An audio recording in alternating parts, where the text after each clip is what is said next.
There is perhaps no figure in literature more fascinating than the trickster, appearing in various forms in the folklore of many cultures. He is different from the figure of the fool, who is harmless but also naive, and many times ends up harming himself. The fool walks joyfully, dreaming about all his adventures, unaware that if he takes just one more step, he will fall down a cliff. The trickster is witty and deceitful. He is the timeless root of all the picaresque creations of world literature and is not reducible to one single literary entity. Trickster tales have existed since ancient times and have been said to be at the very foundation of civilization and culture. They belong to the oldest expressions of mankind. Tricksters are the breakers of rules, agents of mischief, masters of deceit, and boundary crossers. The best way to describe trickster is to say simply that the boundary is where he will be found, sometimes drawing the line, sometimes crossing it, sometimes erasing or moving it, but always there, the god of the threshold in all its forms. Tricksters are always on the road. They are the lords of in-between. While we endeavor to trace the trickster to his origin, he continues to play his tricks on us, always evasive, always crossing our conceptual boundaries of definition in which we try to confine him. Perhaps here is a first lesson to be learned from the trickster. Whatever we do, he is always one step ahead of us. The victims of people such as con men and snake oil salesmen are those who are unconscious of trickster. They have been tricked by their own naivete, greed, or self-deception. We have to be a little tricky to guard against being tricked. There can also be people who truly believe that they are helping others, but are in fact tricking them. In this case, both perpetrator and victim are unconscious of trickster. Trickster is disruptive only when it operates unconsciously in our lives as an autonomous entity. Another way the trickster can appear is as one who is not deceiving but telling you the truth, though we likely won't believe him. In medieval times, the jester was known to speak the truth without losing his head. He was the only person who received permission from the king to tell it like it is, and he was an important figure in the royal courts. To make his special privileges known, he wore a cap and bells and a fool's scepter, mirroring the king's crown and scepter. Trickster is present in us as soon as we gain awareness of our ego in childhood. It is the most primitive progression to the hero myth, but a necessary step towards becoming mature and whole.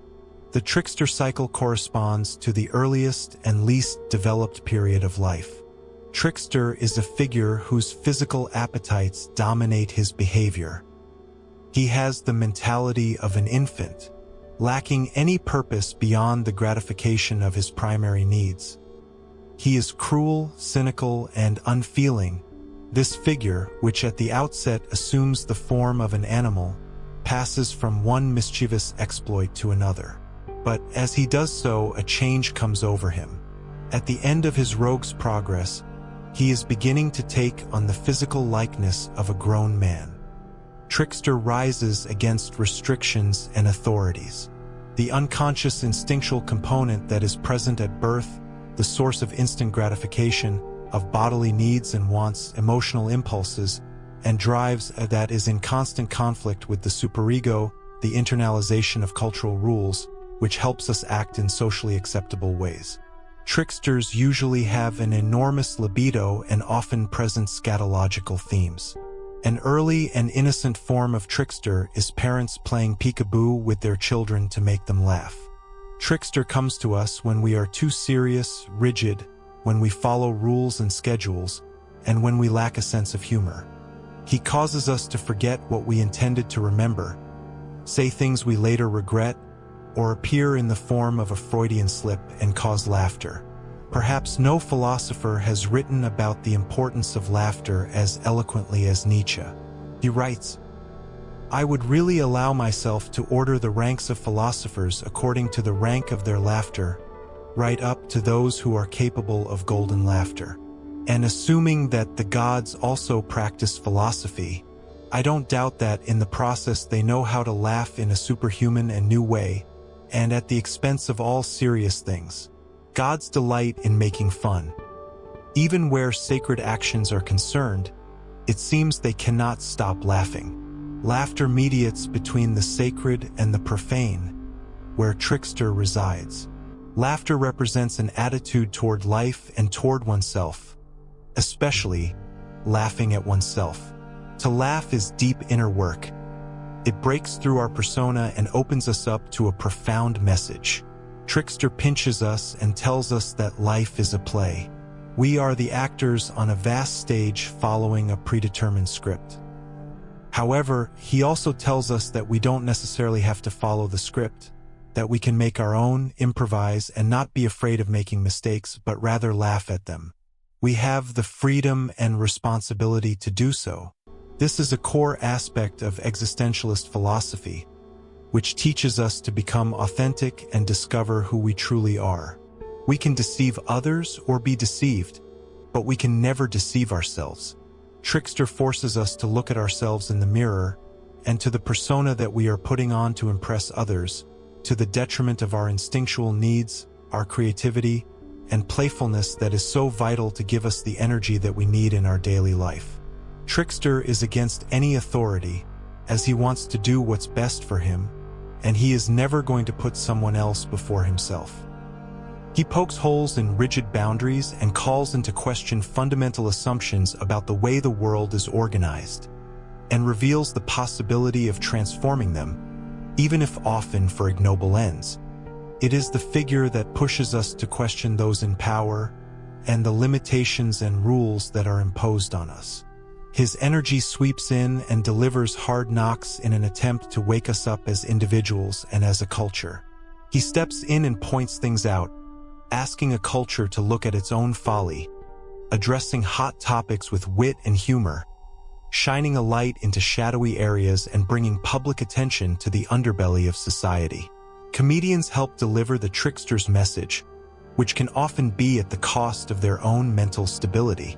Comedians are important figures and help society as a whole. When comedy is suppressed, there are severe consequences, since the trickster will remain unconscious. However, the trickster will find a way out, and if one ignores him, he will appear in the form of a neurosis. Doubt is a precursor to change, and Trickster is all about change. The problem then is not doubt. The problem is fear of change. Confronting the risk of doubt is necessary for any individual to grow. As an agent of change, Trickster triggers our fear of change and is an uneasy yet essential companion on the path of growth. The origins, liveliness, and durability of culture require that there be space for figures whose function is to uncover and disrupt the very things that cultures are based on. The totality of life consists of order and chaos, and the spirit of this disorder is the trickster. He is the Dionysian god of wine and music that connects us to instinctual forces that lie outside the bounds of all things civilized, and who seeks to break conventions and take us into wild, untamed places. Nietzsche, who called himself the last disciple of the philosopher Dionysus, wrote, "I say to you, one must still have chaos in oneself to give birth to a dancing star. Without chaos, society loses its culture. The system becomes flawed, stale, and bureaucratic. Therefore, Trickster not only destroys old values, but also creates new values. He reshapes the surrounding world with inner magic, continually weaving old into new. In spite of all their disruptive behavior, tricksters are regularly honored as the creators of culture. They are imagined not only to have stolen certain essential goods from heaven and given them to the race, but to have gone on and helped shape this world so as to make it a hospitable place for human life. Apart from creation, Trickster teaches us that we all have the capacity for destruction. Trickster is at one and the same time creator and destroyer, giver and negator, he who dupes and who is always duped himself. The person who appears to be too kind or pure on the outside and is suppressing his true emotions may suddenly become self-destructive or engage in sinful behaviors. Intuitively, we may feel that there's something off about such a person and that he is putting on a persona. It is as if Trickster is compelling him and insisting that he do the very thing that consciousness prohibits, and also tricking him into revealing that about himself. One shouldn't try to live at the extreme end, but rather achieve a balance and make peace with one's dark aspects. The psyche compensates to achieve equilibrium and wholeness. Because Trickster disrupts convention, he is commonly cast in a negative light. However, this is wrong, since he knows neither good nor evil, yet he is responsible for both. He has both a light side and a dark side. Though he always presents an element of playfulness, that is what defines Trickster. Trickster possesses no values, moral or social, and is at the mercy of his passions and appetites, yet through his actions all values come into being. His creative cleverness amazes us and keeps alive the possibility of transcending the social restrictions we regularly encounter. Unlike the devil, who is an agent of evil, Trickster is immoral, not immoral. Morality is a structure of society and ego consciousness. The unconscious does not play by our rules. Trickster epitomizes the paradox of the human condition. He occupies the peculiar unity of the liminal, that which is neither this nor that, and yet is both. As humans, we struggle to understand paradox, contradiction, and to grasp the possibility that unity can underlie apparent duality. Trickster is often identified with specific animals, taking the form of a fox, raven, monkey, coyote, hare, or spider, among others. He possesses no well-defined and fixed form. As a shapeshifter, he is just like liquid, escapable. Trickster can cleverly show up in any guise and imitate the form of other animals. Yet we can identify Trickster energy by the very nature of its changeability and its incendiary actions. Whatever form he takes, he is a primordial being of the same order as the gods and heroes of mythology. In Greek mythology, Prometheus is a trickster who stole fire from the gods to give it to mankind, to the displeasure of the gods, for mankind was not ready to use this principle in a creative, unselfish manner. However, this is precisely what made us human in the first place, as fire was essential for the evolution of man. Here we find a paradox. That which is necessary for the progress of the human species is also capable of destroying us. One may think here of artificial intelligence or the singularity. When Trickster is punished, he is replaced by stupidity. Prometheus is punished by the gods and is replaced by his brother Epimetheus. Prometheus is the forethinker who thinks before he acts, while Epimetheus is the afterthinker who acts before he thinks. One might almost say that in them a single primitive being, sly and stupid at once, has been split into a duality.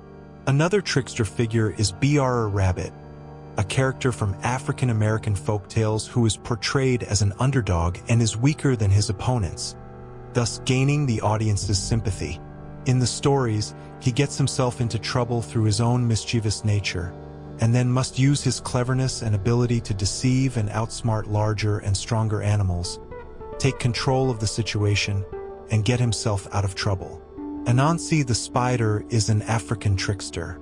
He is a morally ambiguous character who fools humans and gods alike. His tricks are enhanced by his ability to change form and take whatever shape best suits his escapade. Yet some also cast him as divine creator who spun the entire world into being, bringing stories and wisdom to the world. Similarly, in Native American culture, Iktomi is a spider trickster spirit. He was once wisdom, but was stripped of the title because of his troublemaking ways. His malicious plans often failed, so these tales were usually told as a way to teach lessons to the youth. He gives the dream catcher to people for protection.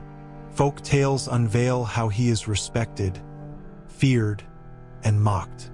He can use strings to control humans like puppets and has the power to make potions that change gods.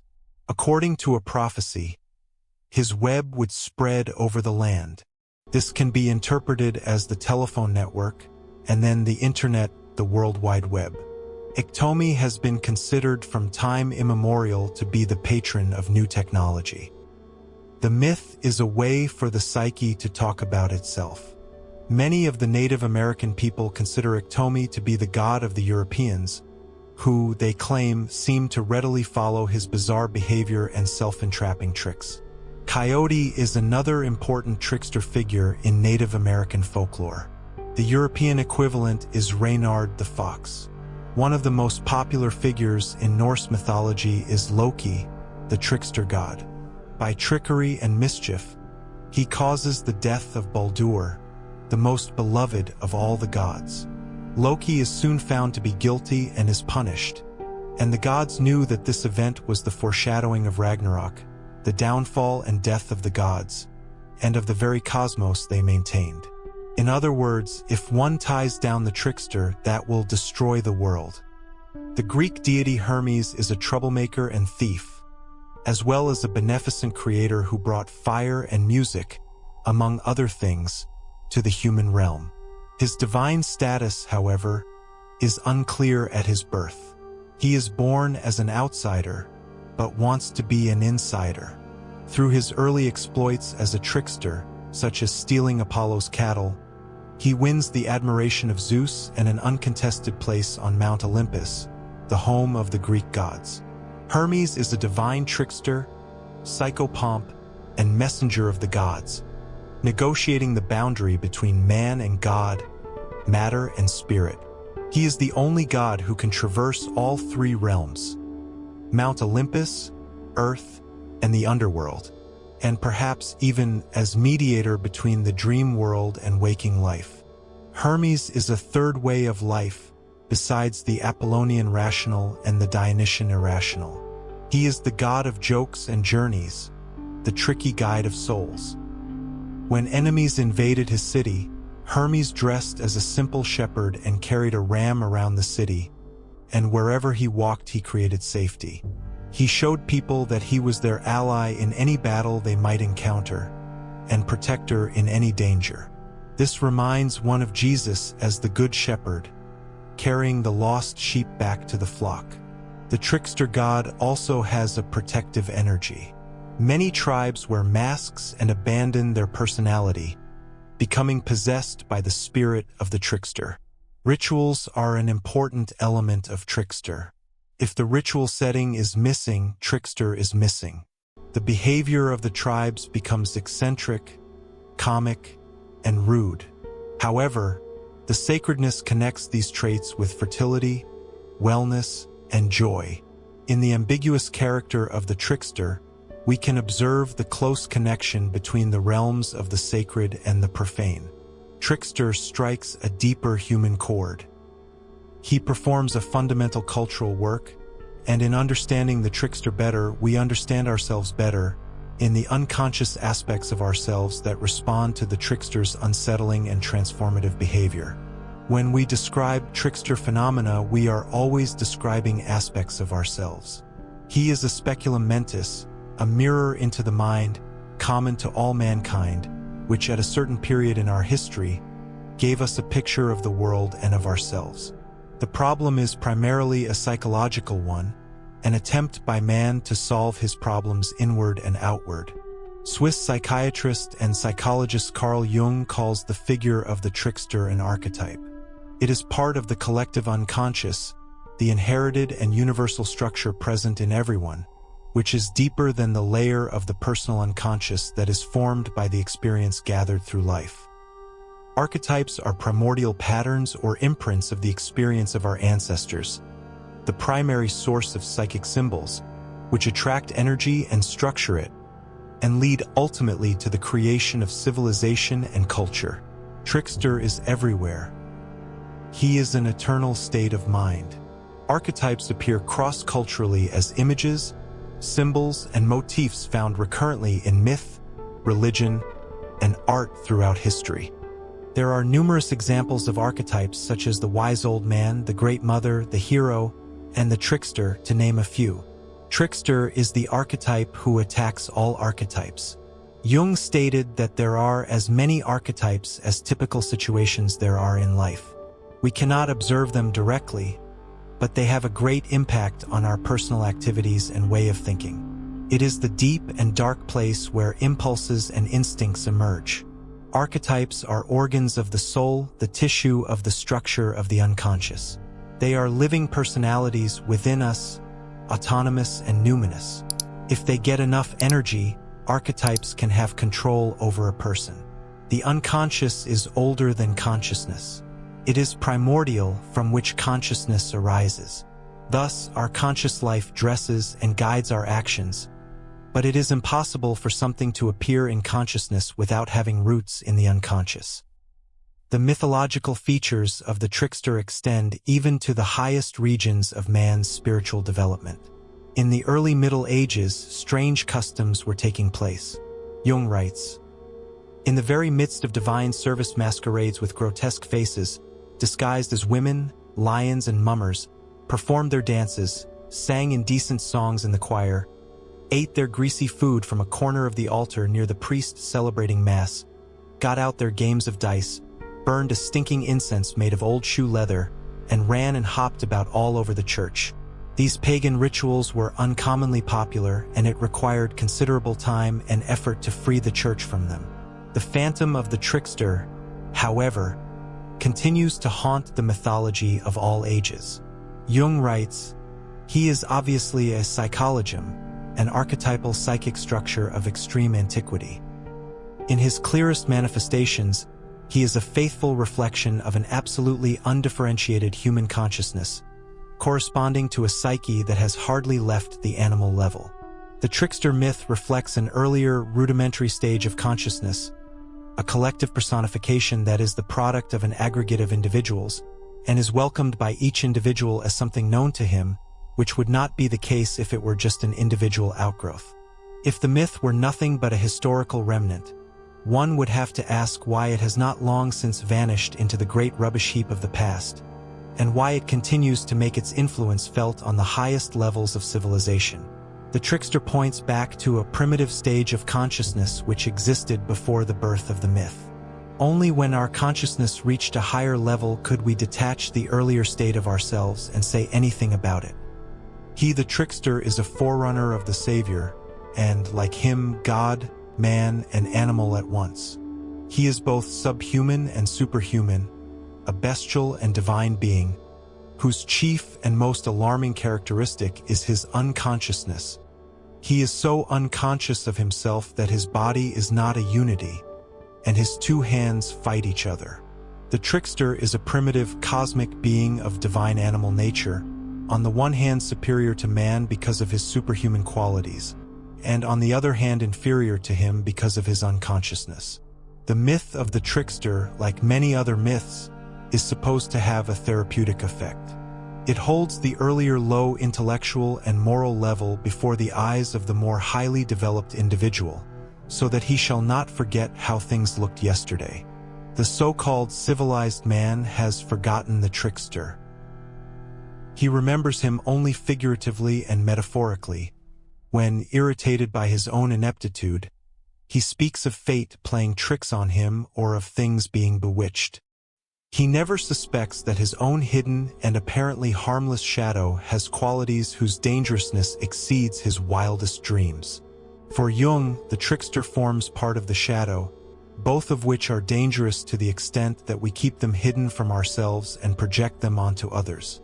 He writes, "The trickster is a collective shadow figure, a summation of all the inferior traits of character in individuals. And since the individual shadow is never absent as a component of personality, the collective figure can construct itself out of it continually.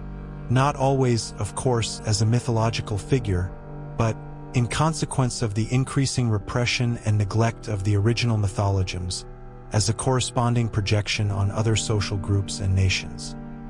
The collective trickster energy is present in someone who looks like a leader, but is really the great pretender, one who convinces the people by promising truths, but delivering lies. This figure appears, disappears, and reappears throughout all of human history. We think that the danger is the one who's trying to break into our house, but little do we know of the dangers of the unknown and repressed part of ourselves, which causes us to lose our own self. Our self, behind our self concealed, should startle most. The trickster accompanies us into the rabbit hole, to the depths of our unknown self, to the valley of the shadow of death.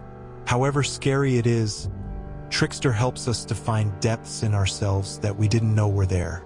While the shadow helps us know our morality, the Trickster is concerned with helping us reduce the sin of pride. He keeps us from being too confident in ourselves, since hubris forecasts a fall. Trickster is important in individuation because he helps deflate ego inflation. When we become controlling, arrogant, or narcissistic, the healthy ego is our sense of who we are, serving as a bridge to the inner world. The Trickster is the ego demolitions expert who helps us become more realistic about our psychological limitations and ultimately our spiritual limitlessness. This is an energy within ourselves and within the universe that humbles us, topples our ego, upsets our plans, demonstrates to us how little our wishes matter, and dissolves the forms that no longer serve us, though we may be clinging to them for dear life. When the ego is at its height, the Trickster takes a little pin and bursts our bubble of greatness. And as we start to see the reality of things, everything that we thought to be meaningful, power, money, fame, pleasure, becomes meaningless. Trickster helps to humble us down and tells us that our power is limited in the vast universe. This surrender is a necessity for self-realization and a connection with the divine.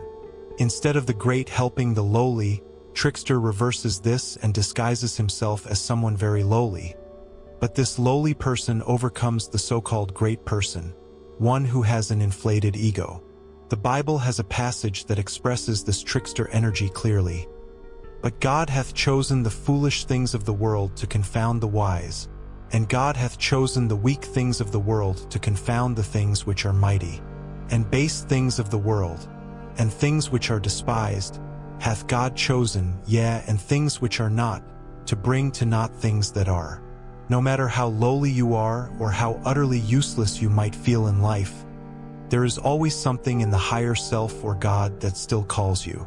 In alchemy, the Trickster archetype manifests as the elusive symbol of Mercurius, the Roman equivalent of Hermes, who is fluid like quicksilver. Jung writes, "A curious combination of typical Trickster motifs can be found in the alchemical figure of Mercurius. For instance, his fondness for sly jokes and malicious pranks, his powers as a shapeshifter, his dual nature, half animal, half divine, his exposure to all kinds of tortures, and, last but not least, his approximation to the figure of a savior. Mercurius masterfully holds the duality of spirit and matter, and is associated with the lapis philosophorum, philosopher's stone, or the self. He is paradoxically associated with Christ and with Lucifer, the light bringer. In comparison with the purity and unity of the Christ symbol, Mercurius lapis is ambiguous, dark, paradoxical, and thoroughly pagan. It therefore represents a part of the psyche which was certainly not molded by Christianity, and can on no account be expressed by the symbol Christ. On the contrary, as we have seen, in many ways it points to the devil, who is known at times to disguise himself as an angel of light. The paradoxical nature of Mercurius reflects an important aspect of the self, the fact that it is essentially a union of opposites, and indeed can be nothing else if it is to represent any kind of totality. The elusive philosopher's stone, the central symbol of alchemy, which allows one to turn base matter into gold, is a product of a real trickster, Mercurius, who drove the alchemists to despair. For Jung, the philosopher's stone is not found externally, but in ourselves. The trickster, in the form of the alchemical Mercurius, can be said to contain the totality of the psyche, both the unconscious and the conscious mind, the known and the unknown, and the light and dark within us all.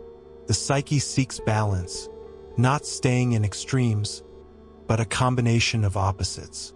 The transcendent function in alchemy is where the psyche finds the midpoint. This occurs when the time is just right, that is, in synchronicity. In a way, not enough or too much are the trickster. The extremes are how we get tricked. However, Trickster is trying to point us towards the center, to the path of individuation. This reminds one of what Aristotle said about virtue, that it is a point between a deficiency and an excess of a trait. For instance, the golden mean of confidence is between self-deprecation and vanity. As one becomes more balanced in life, one also reaches psychic wholeness. Tricksters are always on the scene, attempting to show culture its shadow and the inevitable changes that are afoot. In mythological terms, the battle between the forces of creation and destruction, as typified by trickster polarity, are as alive and well in the modern world as they were for our ancestors. Trickster makes its way to the world stage via the psyche of the individual. We must come to terms with inner conflicts in order to gain more clarity about the outer conflicts we seem, as a culture, to be mired in. The integration of the trickster archetype allows us to go from being ruled by our own self-centered ego to a new way of living, in which one has integrity and relatedness. It allows us to become aware of our true emotions, behaviors, and thoughts that our unconscious persona is hiding, and without which there is no individuation at all. In other words, Trickster allows us to discover ourself, the totality of the personality which unites the opposites of consciousness and the unconscious and holds everything together in balance and unity. Trickster attempts to wake us up and in the process, shake us to the core of our being. Perhaps this is because he embodies fundamental patterns that we fiercely struggle with and desperately need to reconcile within ourselves and our world. Through negotiating and disrupting conventions and boundaries, Trickster broadens the realm of human potential. While Trickster may bring us difficult lessons, he is also the force that allows us to imagine and create entirely new possibilities. In the history of the collective, as in the history of the individual, everything depends on the development of consciousness. This gradually brings liberation from imprisonment in unconsciousness, and the trickster is therefore a bringer of light as well as of healing.